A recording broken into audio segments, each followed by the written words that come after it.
পৃথিবীর সবচেয়ে বিলাসবহুল ও দামি খাবারের নাম ক্যাভিয়ার।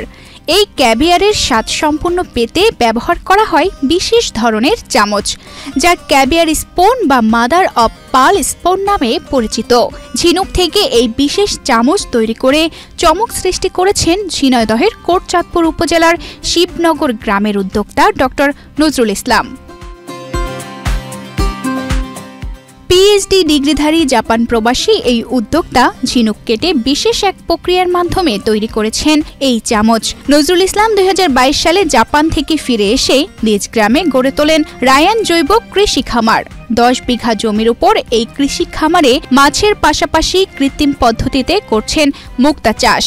সেই মুক্তা দেশ বিদেশেও বিক্রি করেন তিনি। মোটামুটি আইপিআরএস না, তবে সেমি আইপিআরএস পদ্ধতিতে হাই ডেনসিটিতে আমি শিং মাছ চাষ করতেছি, যেখানে অল্প জায়গায় সর্বোচ্চ প্রোডাকশন নেওয়া সম্ভব এবং এখান থেকে এই শিং মাছে বছরে 3 বার প্রোডাকশন নেওয়া সম্ভব এবং এই ছোট্ট হাউস থেকে মিনিমাম 5 থেকে 6 লক্ষ টাকা ইনকাম করা সম্ভব বছরে, যেটা অ্যাকুরিয়াম ফিশ বলে। সেই অ্যাকুরিয়াম ফিশ চাষ করতেছি।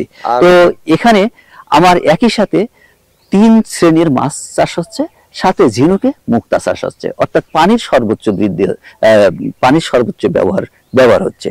আবার দেখেন, এই যে পুকুর পাড়ে আমি সবজি চাষ করতেছি, এখানে দার্জিলিং কমলা, চাইনিজ কমলা করতেছি। আবার পাশে দেখেন একানি, সবচেয়ে দামি যে মশলা জাতীয় ফসল, সেই একানি বা একাঙ্গি, যেটাকে অ্যারোমেটিক জিঞ্জার বলা হয়, সেটা চাষ করতেছি।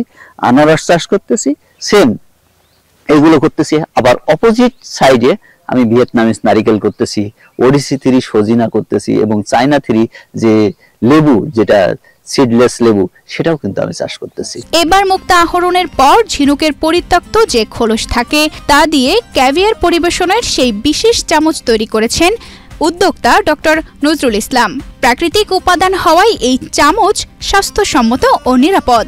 এই চামচে মরিচা পড়ার কোনো সম্ভাবনা নেই, ফলে অর্গানিক প্রেমীদের কাছে রয়েছে এই চামচের বিশেষ কদর। ঝিনুক থেকে 3 উপায়ে উপার্জন করা যায়। এছাড়াও প্রথমে মুক্তা সংগ্রহের পর ভেতরের অংশ মাছের খাদ্য হিসেবে ব্যবহার করা হয়ে থাকে। ঝিনুকের উপরিভাগ চুন তৈরি বা পোল্ট্রির খাদ্য হিসেবে ব্যবহার করা যায়। এই যে চামচ তৈরি করার সময় আমি কিন্তু এই ঝিনুক যখন কাটছি, তখন এখান থেকে কিন্তু একটা পাউডার বের হয়েছে।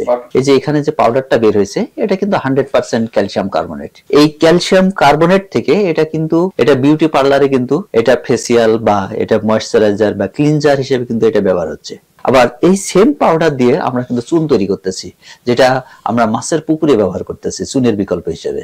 কৃষি খামারের পুকুরে ঝিনুক ফেলার আগে নিজস্ব ল্যাবে নিজেই পরীক্ষা করেন ডক্টর নজরুল। দেশীয় প্রজাতির ঝিনুকের ভিতরে মুক্তা চাষ করছেন তিনি। প্রতিটি ঝিনুকে মুক্তা চাষ করতে 7 থেকে 8 মাসে খরচ হয় মাত্র 50 টাকা। বর্তমানে তার পুকুরে 50,000 ঝিনুক রয়েছে। এই ঝিনুক থেকে বছরে মুক্তা আসবে 10,000। প্রতিটি ঝিনুক থেকে আয় হয় 300 থেকে 600 টাকা। তানজিদা রহমান, ইনায়া, বাংলাদেশ প্রতিদিন।